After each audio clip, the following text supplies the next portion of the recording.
Hello, everyone. Welcome into the inaugural episode of Gateway Tailgate. I am Sean Sproat. That is Kenny Hudden. That is Adam Freeman. Welcome in, everyone. This might sound familiar to some of you. Some of you are saying, like, hey, wait, I've seen these three guys before. I've heard these three guys before. If you were a subscriber to Ride the Pine, the former podcast, then this is going to sound a little familiar to you. Guys, do we need to first pour one out for Ride the Pine before we get into what Gateway Tailgate is? Yeah, I'm going to miss it, but having to watch all the sports is not going to, be missed. It's going to be a short pour, though, because it wasn't very consistent or very many, so it'll be pretty quick. Down the stretch, we let it go a little bit, but Kenny kind of hit on it. This is the reason why Ride the Pine had to go. It's because we are limiting the scope. This is a St. Louis sports podcast with Mizzou thrown in there, obviously. Following with 32 teams across 6 different leagues, multiple countries, that was too much. So, new show, Gateway Tailgate, feels good. Any expectations for the new show? What you guys are looking forward to? Kenny, it's got to be Mizzou for you, right? I know you want to cover that. Yeah, thank you for bringing that up because I've never mentioned Mizzou before. No, I expect this to be a lot more like our text thread and less like a professional podcast. Yeah. And probably way more consistent. Yeah, that is true. It's also going to help that we know what the hell we're talking about. Hey, we knew some of what we were talking about before. When we would talk NFL football in the last one, I completely zoned out. I have no idea what I said on majority of those episodes. So I'm happy that we're focusing on St. Louis because that's the bread and butter. Fucking Eagles fans, man. I know, the worst. All you care about is your greased up poles. Which we do very well. And often now, thank you very much. So, we have new social media. Adam, do you want to plug the new socials? Oh, yeah, if I would be on the right screen, I could have done it. YouTube and Twitter is what is up and running right away. Both of them are currently at Gateway Tailgate.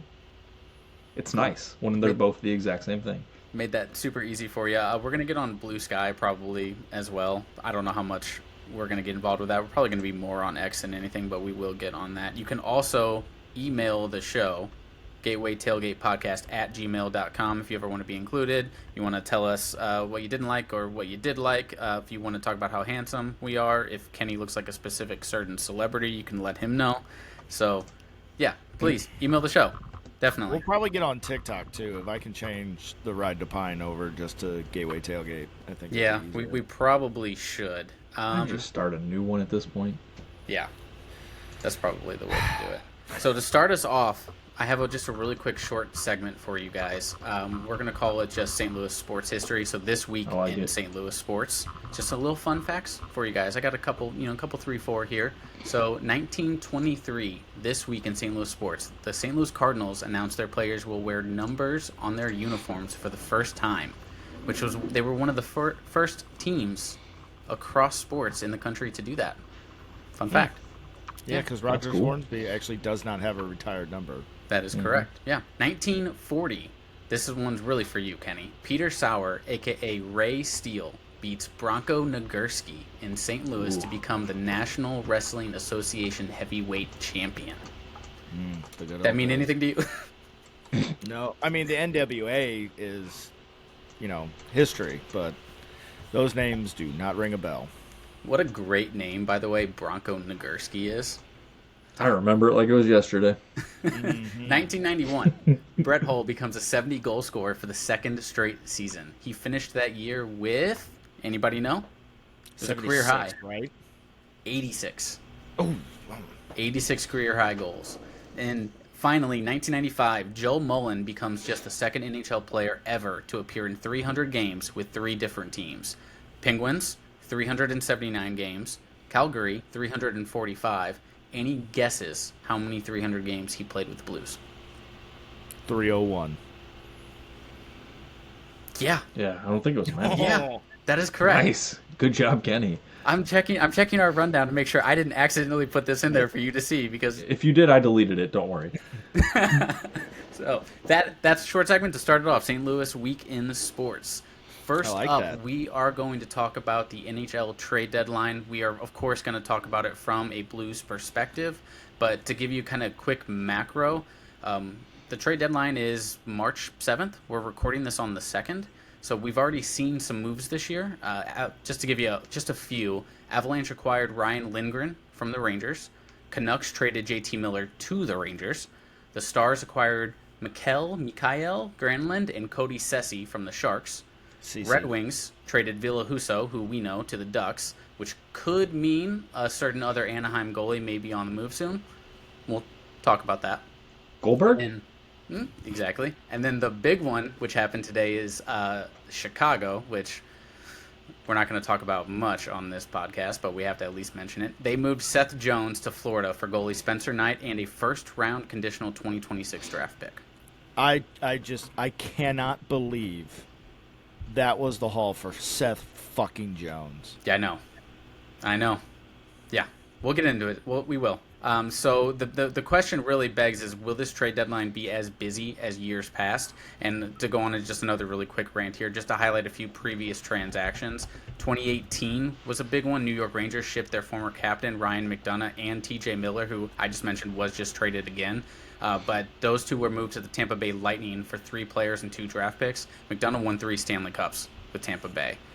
2019, Kenny's favorite, Mark Stone, and Tobias Lindberg traded from Ottawa Senators to the Vegas Golden Knights. Stone went on to be a future finalist for the Selke, won the Stanley Cup, signed an 8-year extension for $76 million.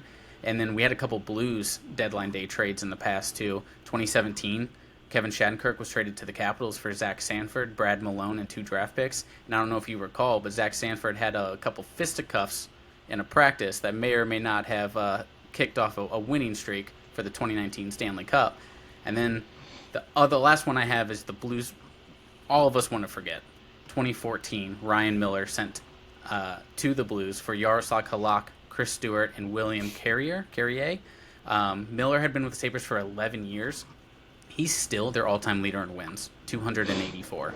He only played 19 games with the Blues before he signed with Vancouver in the offseason. So that just gives like a quick snapshot of that. There are big moves that can happen on the NHL trade deadline. They're rare, but they happen. So reframe the question again. Will this trade deadline be as busy as years past? And also, specifically, who's going to be the big sellers come March 7th? See, I don't think it's going to be as busy as everybody is anticipating, because the cap is projected to go up by $10 million, I believe is the actual number. So we're getting like that, yeah. Up to like 87 to 90 range. I think you're going to see a lot of teams that are going to hold fast because they would rather guarantee that piece not be a rental. Yeah, I mean, I don't know though. There's still a decent amount of teams that are still pretty close. You know, you look at even teams like the Blues that are, I mean, right now they're a point out of the wild card with, I think now their Canucks have 2 games in hand as we talk about it right now. So you have a lot of teams that are within striking distance that can go get hot real quick and you can make a change. And there's still a decent amount of guys that are out there that have a pretty good value. You're looking at guys like Provorov is still out there. I mean, Sean already mentioned John Gibson potentially being moved. I don't know. I think it could be active. And then the other part about it is I think you have a lot of teams at the top that are going to have cap space that might look for a guy to be traded. One thing that I found interesting, Bleacher Report had an article out earlier today. It was about trading Mika Rantanen again. Yeah, I've seen that. I saw that. I don't necessarily think it's a terrible idea. You know, they're not going to get Martin Necas back, or Necas, I can never pronounce his name, whatever the hell it is. Necas. But if they could find a pretty good package for like a younger top prospect, like they mentioned, like getting Matthew Savoy from Edmonton, or even trading for Trevor Zegras from Anaheim, I think that would be interesting. Both of those guys would help them in the long term. Zegras probably obviously not as many years as what you'd get out of somebody like Savoy, but man, you see a guy like that was already traded once in a trade that everybody kind of was shocked by, maybe other than Colorado because they knew they were going to get it once they couldn't get a deal done. But you see him get traded twice in a year, that'd be pretty incredible, and that would be a name that a lot of teams would be interested in. So I had Carolina Hurricanes as like my surprising seller specifically for Mikko Rantanen. So that's interesting to hear that. You said Bleacher Report had an article about that today, so that's Yeah. interesting. I have a couple other ones. Nashville Predators. They've been Oh yeah. pretty subpar this year, and I think they're going to look to move on from Ryan O'Reilly. He's got a $4.5 million cap hit, so I'll shout out early when we talk, or later, excuse me, when we talk about buyers. But I think he's going to be on the move. Anaheim Ducks. We've said it 3 times. John Gibson, his AAV 6.4 million through 2027, which is a lot for a goalie, but there's got to be some contender that would come through, that would come calling for him. I think, in all honesty, at Bennington's value of 6.5, people would seek out Bennington and give more to the Blues for Bennington than anybody would deserve to give Gibson. And not saying that Gibson's a bad goaltender, it's just he hasn't proven it. Now Jordan Bennington has a Stanley Cup and a Four Nations. Is it a medal, a trophy? I turned it off when the game was over. Like, Bennington is him. Like, yeah, but the difference in the two of that is, are the Blues actually going to be selling? No. I don't think that's going to be happening. The Ducks have been trying to move on from Gibson for a couple of years now. The problem is that they've been asking for an insane amount. But I'm still going to get my wrestling references in here. Much like Ted DiBiase said, every man has a price. And if the right team comes with the right package for Jordan Bennington, I would not have a problem moving him necessarily. Because I do think there's still some, you got to believe what Shesterkin said. He wants to reset the goalie market. And that means Bennington's next contract could potentially be double. And that's something, unless the cap jumps by like $30 million, you really can't afford.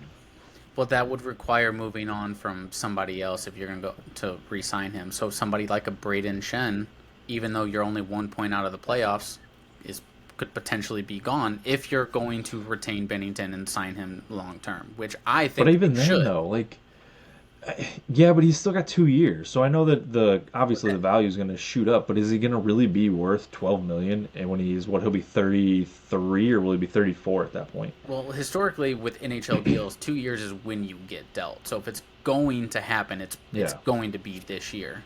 I still think. I mean, you guys remember how long it's been since the St. Louis Blues had a top goaltender? Like, I'm talking like a top goaltender.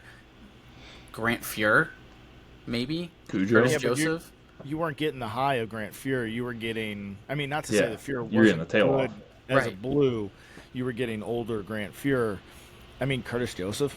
But even, Curtis Joseph, I mean, there's been a lot of talk about he is a Hall of Fame level goaltender, and he still hasn't been inducted.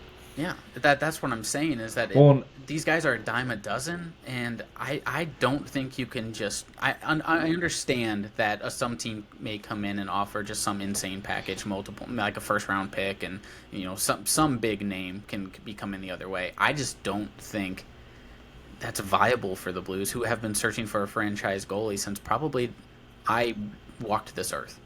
I think that a lot of teams, or a lot of people, want the two-way, or the combo. You want to have a great star and then a pretty good backup. And I agree. Like, I don't discredit that at all. But, like, we had Elliott and Allen for the longest time. We had Halak and Elliott for a long time. Like, we've always had a solid pair, never had that ace. And I think I know Bennington is that. Like, I have no question that that's that. But if you get a Hofer, and maybe we have to get rid of Hofer to like keep this train rolling so that it's not that big of a deal. He's going to be an RFA, I believe, this year. But that would be a guy that you're like, okay, I'm going to build on Bennington. I'm going to keep him long term, and we're going to just cycle through that next guy.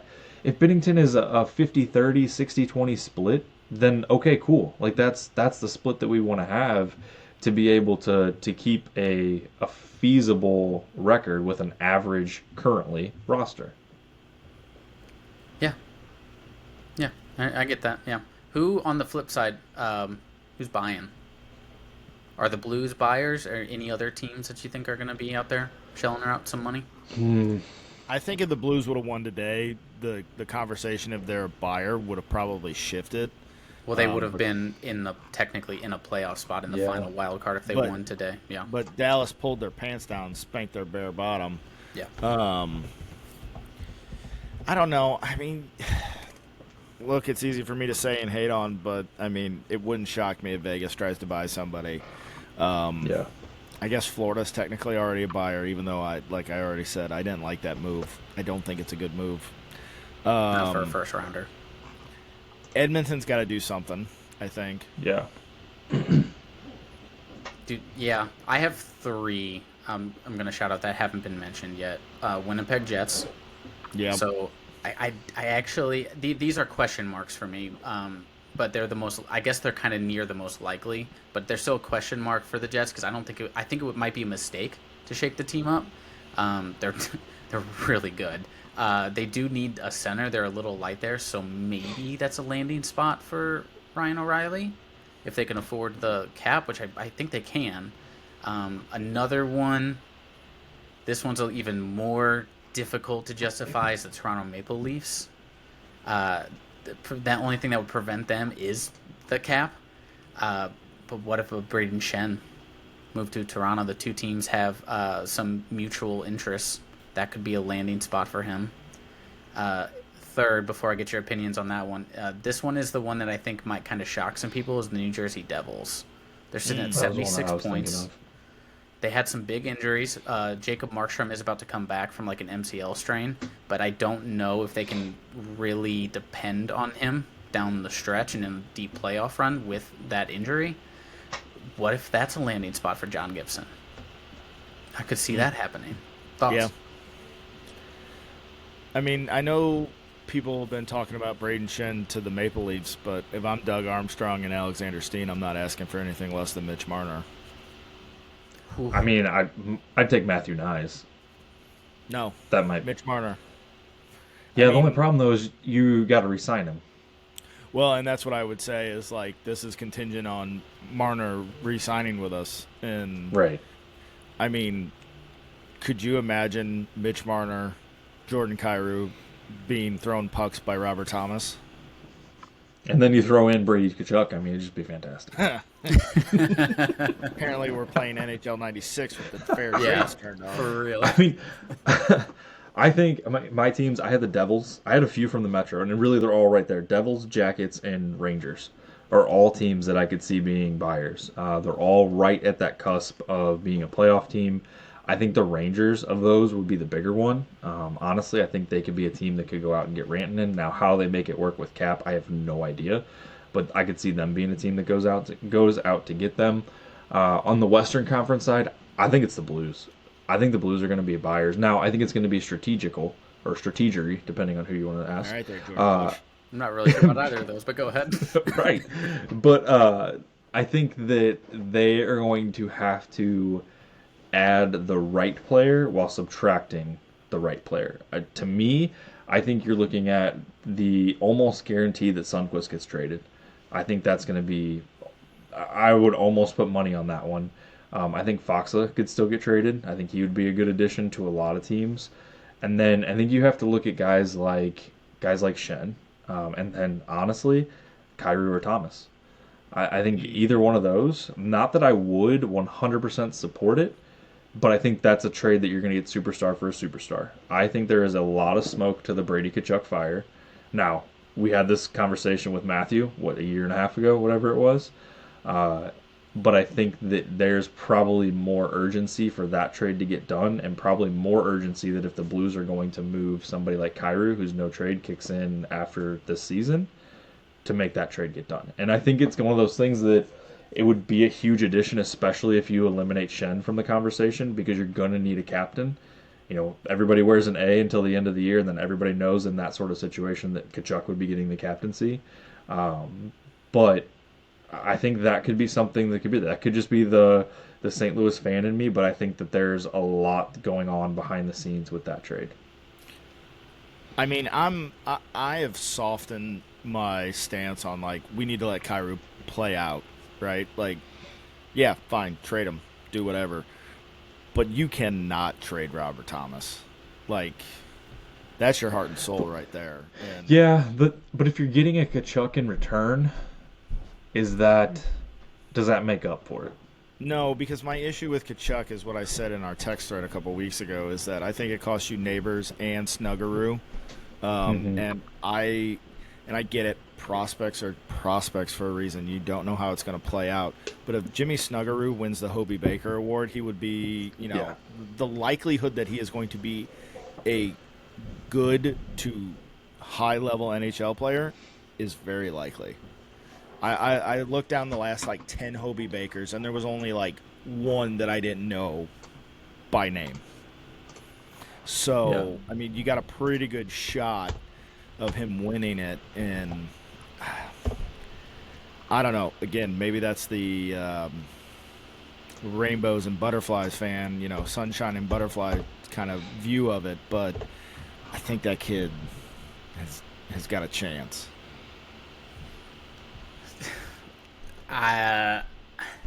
Which is funny. Come June and July, I'll be bitching about the Cardinals holding on to prospects. That's correct. That is correct. It feels different in this situation because the St. Louis Cardinals are not going to be one win outside of a playoff spot. I'm sorry to break it to you. Yeah. I mean, to talk about the Cardinals, I would just play all the kids, but that's just me. Yeah. Yeah. Arenado still on that team? Yeah. All right. For now. All right, let's transition into what's out around the St. Louis area. So St. Louis City SC, they started their season, I guess technically it was 2 weeks ago. What the hell are you two giggling about behind when I can't hear you? Anyways, yeah. Anyways, so they opened up against Colorado. That game was, as the kids say, 0-0. And then this Saturday, just yesterday, they went to San Diego. And they opened up San Diego's home schedule to a 0-0 tie. I mean, we are coming out of the gates just burning those goals up. I don't know if Klaus is going to get what Sean said, 14 goals. I'm sure I said 15. I said more than 15 before. This team might not score 15 goals, but if we don't let up zero, or more than worried. 0, we'll be okay. I knew that was a hot take whenever I made it, and it's looking hotter and hotter by the day. All right, so 2 weeks in, what do you guys see in St. Louis City? Great defense.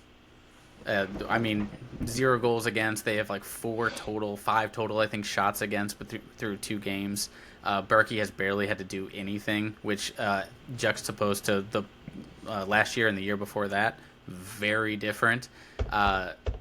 Great defense. Kessler looks like straight up world class. I'm legitimately worried that if he continues playing like this, we're going to get calls for him in the summer. So I almost want him to cool it a little bit.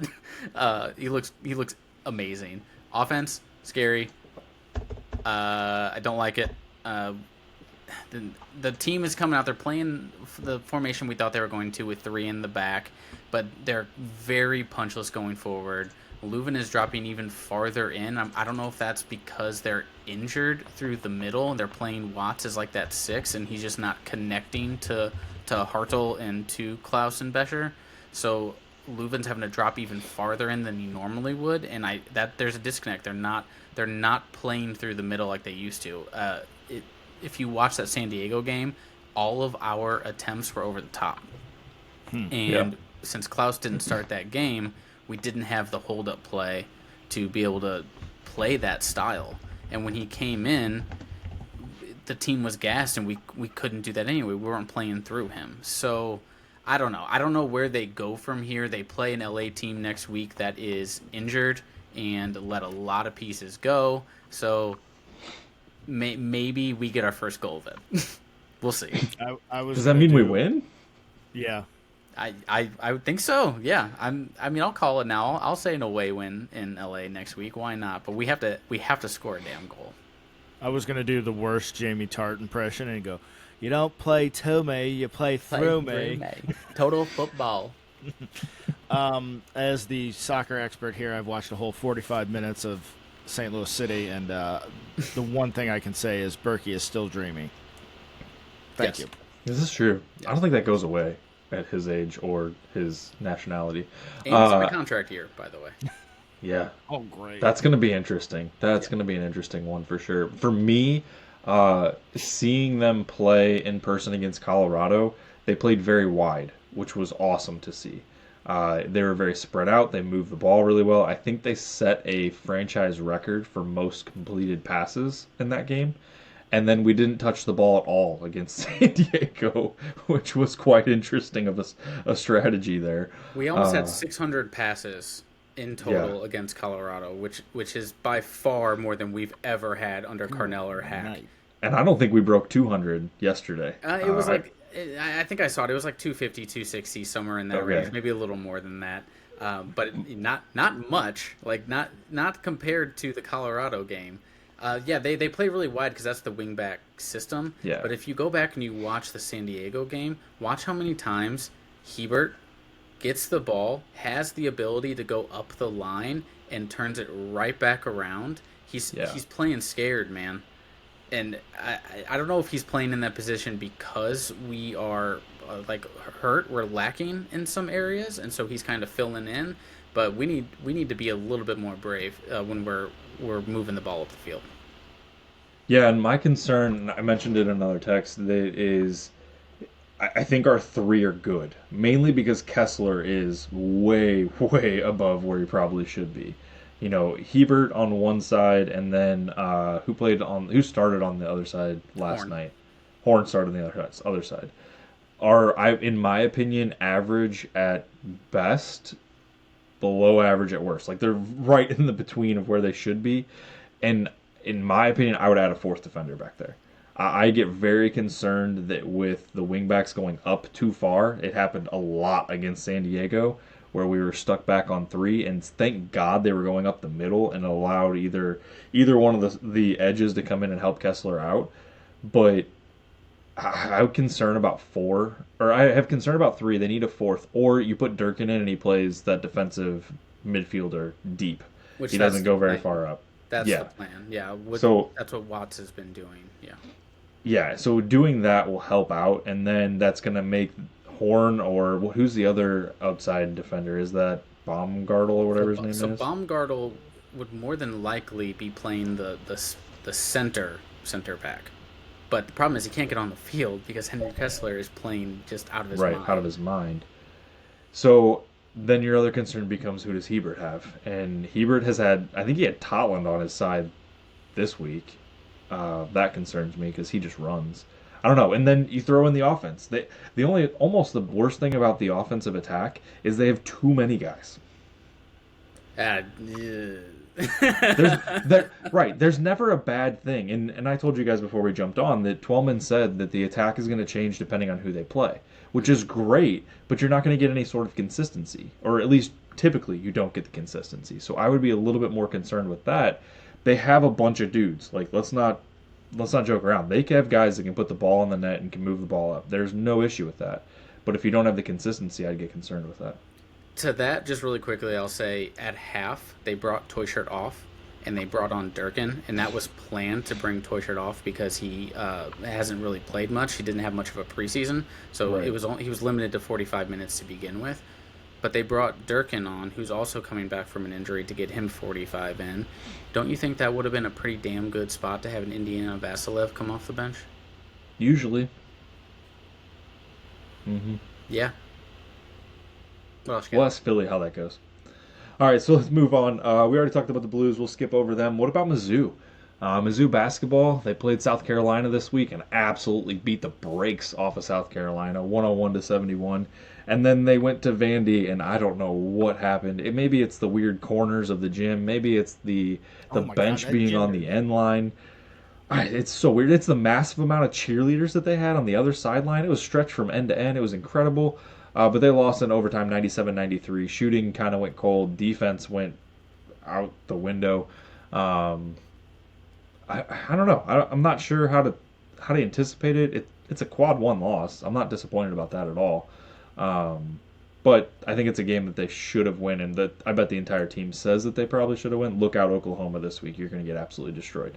Oh, dude, Oklahoma's going to get bent over the rail. Gates didn't say anything about it, and Gates kind of took the blame on it. But Mark Mitchell said after the game, we were supposed to foul, and we got caught ball watching. So, I get it.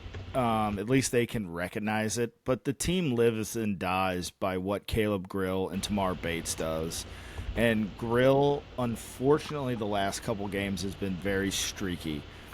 Yeah. I got no problem with his shot selection. There's a lot of guys on Power Mizzou that bitch and start 15,000 threads about he's got to take better shots. I don't give a shit. Shoot the ball. Cross the half-court line, shoot the ball.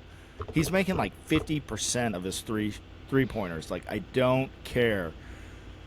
But you have to – I mean, to even go back further a week, the team definitely needs a big in there. Mark Mitchell and Josh Gray. Like, when Josh Gray was out and we were forced to play the freshman Peyton Marshall, it didn't go well. They knew that they could basically take the time off the floor that Marshall was on the floor, and they couldn't get the ball down low because Mark Mitchell is a stud. I'm not really concerned about it because Alabama goes through Murderer's Row, and Mizzou's still got a shot at the double bye in the SEC tournament. I think they're pretty much penciled in for a 4 or 5 seed in the tournament. I do think we're going to go out west, which is fine. It's going to end up being an easier bracket. So, yeah, man. I mean, Sean, anything to add? Nope, that sounds great. You nailed it. I think, Kenny, you hit I'll pretty say, much everything I was all your thinking SEC too. games are going to be quad 1, so, like, Yeah. I don't care if we lose a quad 1 game. Like, what you have to avoid this late in the season is losing quad 2 and quad 3. And outside of South Carolina and LSU, I don't think there's anybody in the SEC right now that isn't quad 1. Yeah, I think we need either Alabama, Tennessee, or A&M to lose out. They have everybody has 2 games left. We have to win out, and one of those teams has to lose out, I think, for us to get a double bye, which I agree, Kenny. Alabama has got a bitch of the last 2 games. Like, that is not going to be fun. Is it Tennessee or Kentucky? Hold on. It's doesn't matter, but they go to Auburn. So, like... Yeah. So that'll be interesting. But in the end, Mizzou still has to play. They still have to play Kentucky, which is a home game, which will be nice. And they obviously have to go on the road into Norman, it should be a win. It should be a dominating win, but it's on the road in SEC, so it is what it is at that point.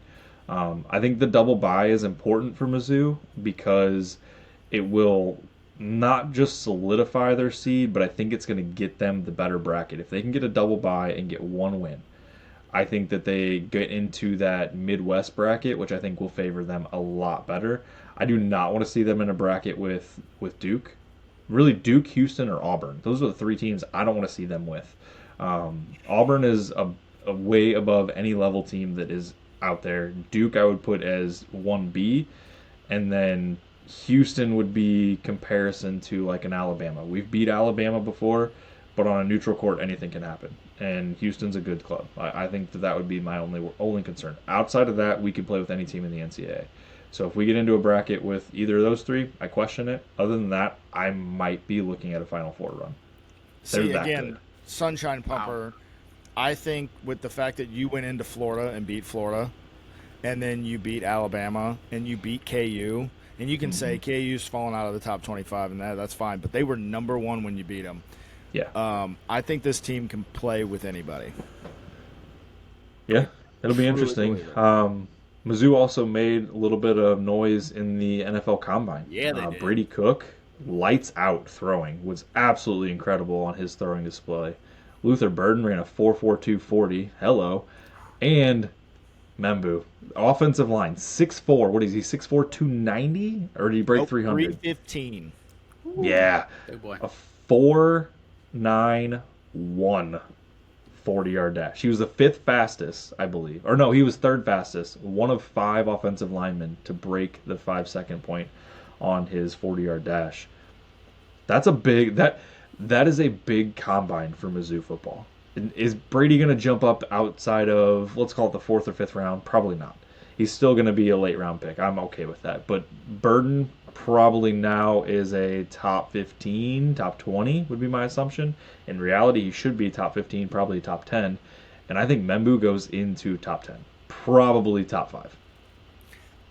I think we were talking about this earlier in a different text thread. If you look at the needs projected in the NFL draft by the top 5 teams, only one of them doesn't need an offensive tackle. And I think it was Jacksonville. They're looking for an inside guy. I mean, you could play Armand in the inside, but he's a tackle. I think he probably goes top 5 because if a team is smart, and again, I'm not a big Brady Cook fan.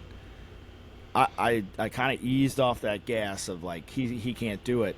But if you see those numbers, if you're an NFL GM, scout, whatever, and you go, look, let's go get the offensive tackle we need, and we might be able to steal a really good quarterback in the 2nd or 3rd round. And I think that would be the smarter move. And with Burden, all this yapping about him not being a first-round pick and falling out of the first round, excuse me, if you said that, you should have your press credentials taken away. Seriously. Seriously, you don't know football. I mean, in that situation, kid was a first-round draft pick from the moment he signed his name on his letter of intent. Everybody he knew. doesn't fall past Kansas City at 31. Hell, if he is there, if he is at 31 to Kansas City, Andy Reid himself will sprint to the microphone and make that pick. I'd love to see it. I'll just say this really quickly. Don't be surprised if somebody does reach for Brady Cook. Might I remind you that the New York Jets are still drafting? So, I mean, in all honesty, and I was Will Howard looked terrible. Yeah, I was thinking like if you're the Giants, right? You need a lot, but you need a tackle and a quarterback. Take the tackle. Yeah, right. For sure. Like, do not take a Sanders or I don't even know the other quarterbacks right now. But like, what do you mean? The last time they prioritized a quarterback who worked out so well for him? Oh yeah, it certainly didn't. All right, what do we got coming up this week? Yep. So this week in St. Louis sports, City travels to LA, which this is going to be really awkward. City travels to LA to play the Galaxy on Sunday. They're on Sunday night national game. I think that's fantastic that MLS is doing a national game. I wish it was on Fox Sports and not on Apple TV so that a lot of people could see it. Apple TV works too. The Blues are also in LA all week, actually. And technically, I'm counting Anaheim as that. They play at LA on Wednesday, the Kings. And then they go to Anaheim on Friday. And then they play at the Kings again on Saturday. The weirdest scheduling thing ever, and I'm pretty sure that's because of the wildfire week. Yeah, and really quickly, but it's still weird. Keep an eye out on that Anaheim game. That is the day of the trade deadline. These teams could look massively different come game time. That'll be interesting. So they may travel and bunk together while they're all in LA. That'd be kind of interesting. Because I doubt that City's coming back from San Diego to go back to LA. I'm sure they're staying in LA. I'd stay in San Diego for a few extra days. They should have just all stayed in Coachella, and it would have probably been just fine. Yeah. And then Mizzou take ayahuasca. Hell yeah, let's do it, bro. I mean, look at this whole party started. We only have so many New York Jets references on this podcast. And then we mentioned it a little bit ago. Mizzou plays at Oklahoma on Wednesday, and then they're at home for their regular season finale against number 17 Kentucky on Saturday. I would say, as far as the local stuff we've got going on, this is a big week for sports. Yeah. Until we get the Cardinals and BattleHawks going, this might be one of the biggest Missouri, St. Louis, Central Missouri weekend on the books for a while. Yep, really looking forward to it. Keep an eye out on our Substack. We're going to be putting out an article that basically summarizes the episode and gives a little bit more detail into all of our topics. Hit us up on the socials at Gateway Tailgate on pretty much everything. We're getting added to a few others as well, but X is going to be the primary one. Kenny's going to be working on that TikTok, so keep an eye out for all of that. And do us a favor. We don't really ask this much over on the Ride the Pine podcast, but here for Gateway Tailgate, like and subscribe. Comment. Helps a lot. Let's get this Smash that like button. Yeah. All right. Good stuff. Good episode, guys. We'll see you next week. See ya. See ya.